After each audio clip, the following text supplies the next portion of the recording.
Greetings, welcome to Razortree Productions. Today we're going to be talking about Phoenix Temple tactics and techniques.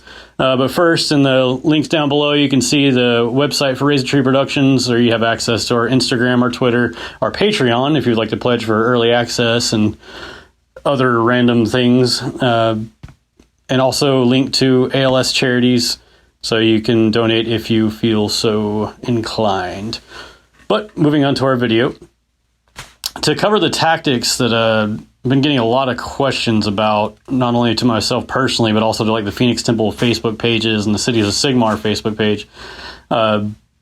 There's a lot of ways to go about playing Phoenix Temple, and I just wanted to go over my preferences. That's a big disclaimer here. Is these aren't tried and true tactics. This is the only way to play. These are just my ways of playing, my play style, and ways I use them. So you can take it, you can use it, you can throw out what you don't need, keep what you need, keep what you like, and see how you feel about it.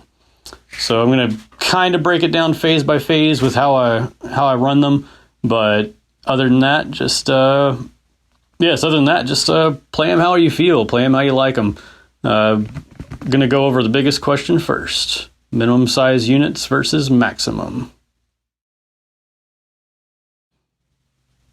So the biggest question I've had is, why do I run minimum 10 Phoenix Guard over a block of 30? There's several reasons I do this, and they're all going to revolve around my play style. So again, if you prefer blocks of 30, you're doing it right. It's fine. But you can do min 10 as well, and it's right like that too. Just whatever caters to your play style is the most important thing to do. Now, I run the minimum 10 because of board control. And what I mean by that is, if I have, say, 60 total models of Phoenix Guard, I can either have 2 units of 30, or I could have 6 10-man units. And when I deploy, I can spread that out across the board a lot differently and a lot more diversely than I can just one block of 30 that has to stay coherent with itself. And you can really only be, I know it's one drop, but they're stuck together. And I like to do something called pincering. I don't know if it's the right thing to call it, but it's something I'll go over a little more in depth with some models later. But it's a deal where you can charge the sides of a unit. It works especially well against hordes. So when you do that, you're splitting up the hordes attacks. They're not going to be able to pile in right. They're not going to get everything in they normally could. But more importantly, the point I'm making now is I can keep one of the 2 Phoenix Guard units I have in combat with that unit, and I can retreat the other one out after they've done their damage in case I need to go try to take a backline objective or get away to assist another unit. The other thing is I can sort of waver where my army is. So I'll show you an example with how deployment with 10-man units can be utilized. Another big thing to think about when you're building a list is your hero selection. Now, this is where you're going to get most of your buffs, most of your synergy, and here's where you really kind of decide on how you're going to focus. Are you going to have more of an offensive focus or more of a defensive focus? Personally, I feel like the Phoenix Guard Phoenix Temple has plenty of defense built in, so there's really no reason to try to go any further with that. So I try to make more offense, and I start with Knight S-Zeros from the Stormcast Eternals, because he has a buff that any enemy unit that he's within 10 inches of gives your army reroll 1s to hit them in any phase. And with the Phoenix Guard War Scroll of having a 2-inch range and 2 attacks each, hitting on 3s, wounding on 3s, you're now hitting on 3s, rerolling 1s. Now, the on-foot Anointed, as well as an Anointed on either of your birds, they all have the same command ability, Captain of the Phoenix Guard. And it's an aura that you activate in your combat phase now, that is now also wholly within 12 inches. Every Phoenix Temple unit that's wholly within 12 inches gets to reroll failed wounds, or all wounds. The way they word it is you can reroll any wounds. So with the Knight of Zeros combined with Captain of the Phoenix Guard command ability, you can be 3 up, rerolling 1s to hit, then 3 up, rerolling all fails to wound. So it becomes pretty devastating with how many attacks you can get through. I mean, even with a 10-man unit, and you're getting in, that's 21 attacks, and pretty much any way you slice it, because you'll almost always be able to pile in to have all your attacks on most of your Phoenix Guard units. I really like battle mages as well in this list because they have such a wide selection of spells. Because you can pick, I believe, correct me if I'm wrong here, but I believe you can pick each game you can change which realm they're from to decide which realm spell they have. I kind of go with Flawless Protection a lot because a 5 up -1 to hit is just really good, and I've already got all the offense I need with my Captain of the Phoenix Guard command ability and my Knight of Zeros. But you've got the ability to have Mystic Shield, you got the ability to unbind, you got the ability to dispel.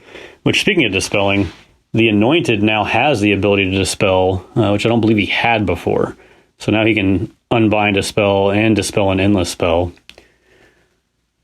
But like I said, decide what you want to do with your heroes, how you want to buff them, and spread out your hero choice accordingly, because this is where you're going to get all of your synergy. Now, I know this looks simple, but the difference between these 30 Phoenix Guard being split up into 10 like this compared to being one block is the spread. And now I've got pretty much full coverage of the board at this point.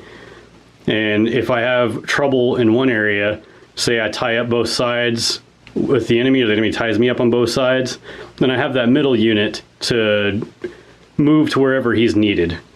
Or if they, it doesn't matter where they are. If they attack the middle, then I can move the sides, and basically I have more options to move around and reinforce where I need to, or retreat out and move away as I need. If all these models were in one unit, once that unit's tied up, that's it. And it'll handle itself really well being a 30-man unit, but it's tied up. All they have to do is stop me usually to interfere with me getting objectives. So I prefer to be spread out like this. So here's an example of some of the ways I'll deploy with one of the lists I have. Now I've got the Anointed on Phoenix on both sides, a Knight Azeros on both sides, and then my General and Adjutant in the middle. Now, just for everyone's sake, that guy there is a Knight Azeros kit bash, but it's the same thing. So over here, I've got this whole side covered with the Captain of the Phoenix Guard buff if I need to use it. And any enemy that's going to get close is going to be in the range of the Knight of Zeros debuff or buff, however you want to look at it. And I can kind of move this whole side together and keep all those buffs going. And I've mirrored that exact setup over here. So both sides are the same, so you really can't pick a weak side. My weakness would technically be in the middle, which I deploy further back generally. I may not have done so here, but I deploy it further back generally, and then I have my General and Adjutant in the back. So if you run the on-foot General to have an Adjutant, you can still get your whatever, I don't remember the name of it, but your 4-up command point at the beginning of each turn. He's still going to benefit from Look Out, Sir, for being near the unit. And this is, in this case, is his honored retinue. So if he does take any damage, then he's going to try to fluff it off on his unit. The weakest model in this setup is the Adjutant, because he has no other way to buff anything or keep any damage off of him. But if they choose to go down the middle, if they go first, then you can reinforce with either side you want if needed, or you can just retreat away. It's going to be up to you and whatever is called for in the particular battle plan that you're on. This isn't always my setup, but it is a pretty general setup for most objectives, or most battle plans.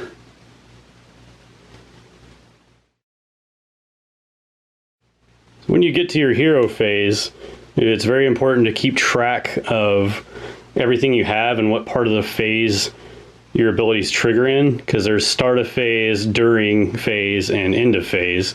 And pay attention to that wording, because that does trigger timing. There's a website called aosreminders.com. Most armies are on there, but you can throw everything that's in your list on that, and it'll give you a sheet of every ability and spell and whatever you have on there. It'll split it up by phase when you use it, and it's pretty wonderful for keeping track of things. You can donate on his site to keep it going, but it's great. I highly recommend it. So this particular setup, if I play Hammerhall, which is so far the city I'm thinking of running this out of, at the start of your phase, you get a 4-up command point if your adjutant is near your general. So keep that in mind. Be mindful of your auras. You know, here you've got any enemy within 10 inches going to be affected by his aura. But as far as command points go, and command abilities, be mindful of the Captain of the Phoenix Guard, which your on foot, anointed, and anointed on birds can do. So that's a wholly within 12 inches, but it's not until the start of your combat phase. But again, just keep in mind where everything's going to be. And an important part about your hero phase 2 is knowing where you're going to be later in that turn. As in, are you going to move up for multiple objectives? Are you just going to try to hunker down on one? Are you going to go all out attack on one? Just have a game plan and make sure you know where your models are going to be before you start using all your abilities.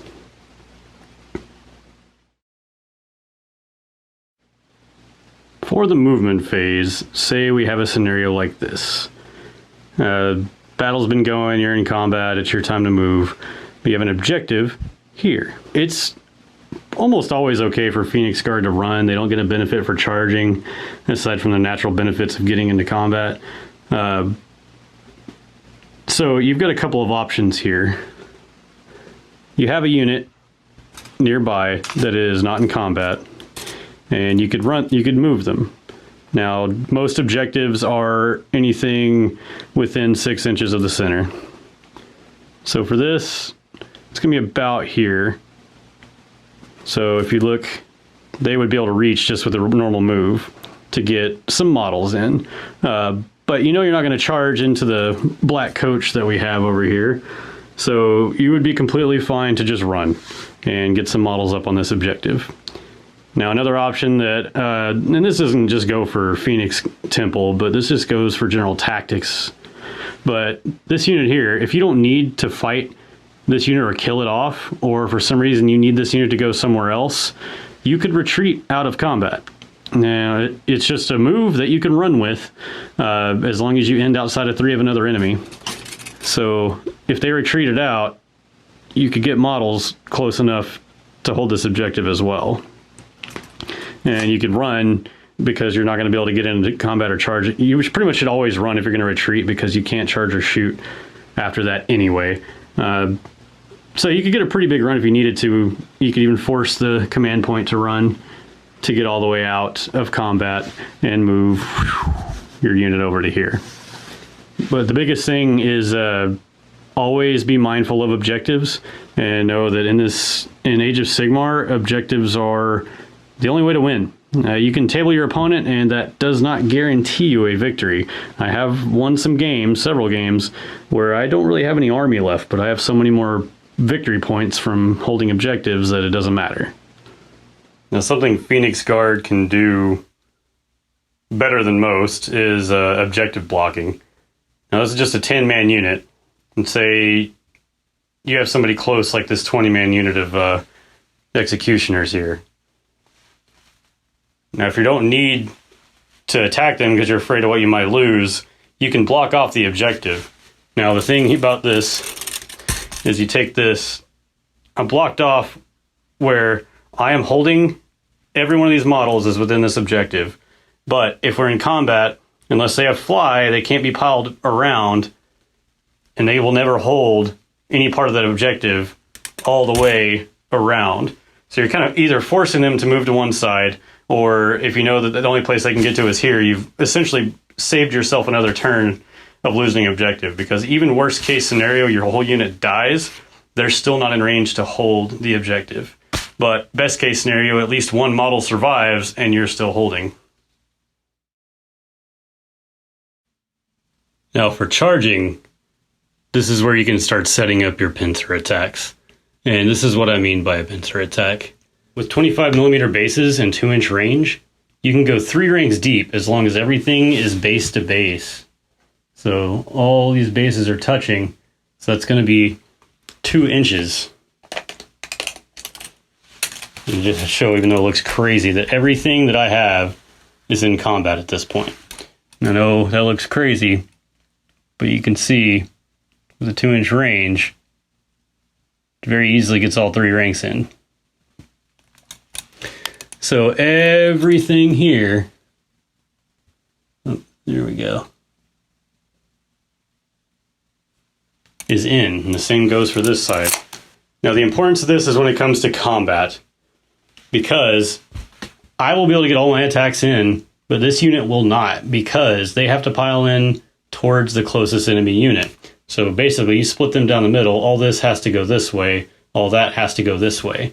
So at some point they're going to lose some attacks here, even with a 3-inch pile in. They're not going to be able to get their 3 ranks deep, even though these skeletons have a 2-inch range. So even though I have the same attack profile as far as reach, they're going to be getting far less attacks in, even with their 40-man unit, than I will with my 2 10-man split up.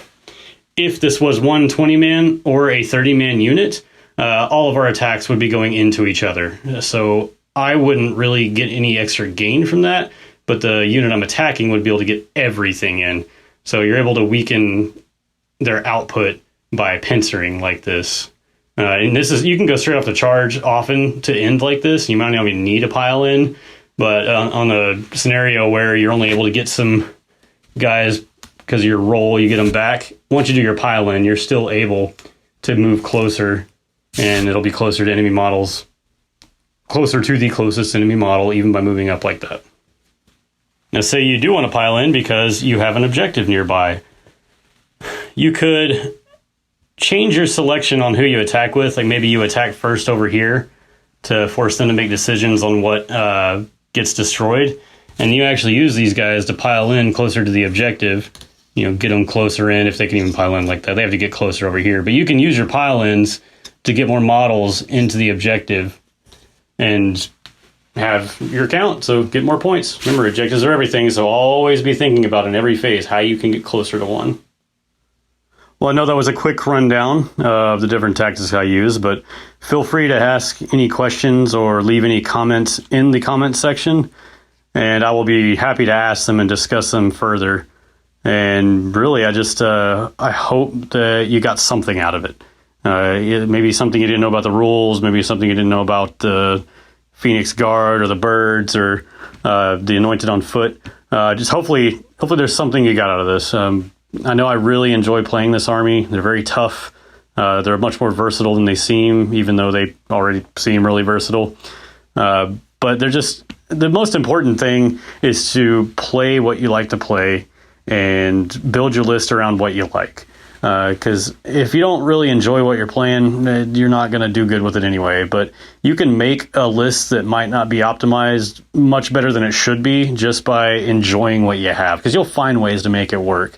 If you come up with something cool or have some other technique that you'd like to share, not even about just Phoenix Temple, but about any of the cities of Sigmar or really any army, talk about it, man. Share the love. It's a really cool game, really cool community. So hopefully I can do my part to help in what little way I can.